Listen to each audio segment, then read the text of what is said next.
Assalomu alaykum hurmatli obunachilar. Mana yangi motorlarimiz kirib keldi. Vata Sportdan 1 tonna 2, 1 tonna 300 lik. Ular ko'rishingiz mumkin. Keyin mana portleslari katta bo'ladi. 6 tonna jetkisli bo'ladi.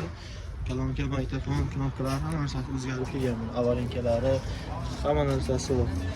Komplektlarda mana kaska, domkrat hamma narsasi bor. Yashichalari bemalol. Motor miyalari 2000 lik keldi. Mana ko'rsatdim. Motor miyalari motorlarning katta simlari alohida fazali chiqqan bo'ladi. Bortlari qalin. Profillarni ko'rishingiz mumkin. Keyin mana ib berishga anaqa kurcho'gali joylari kelgan, zasillar kelgan. Bortlari katta bo'lishga mana ob'yomli yuklarga bo'ladi. Keyin zapaska balonlari bor. Orqa ko'rishingiz mumkin mana. Ajoyib dizaynlar. Narxi 13,5 million so'm kelishamiz. Oz-moz o'tib beramiz. Adres Samarqand viloyati Kataqo'rg'on tuman Kadan chorrahasidan 100 metr o'tganda kelaverasizlar.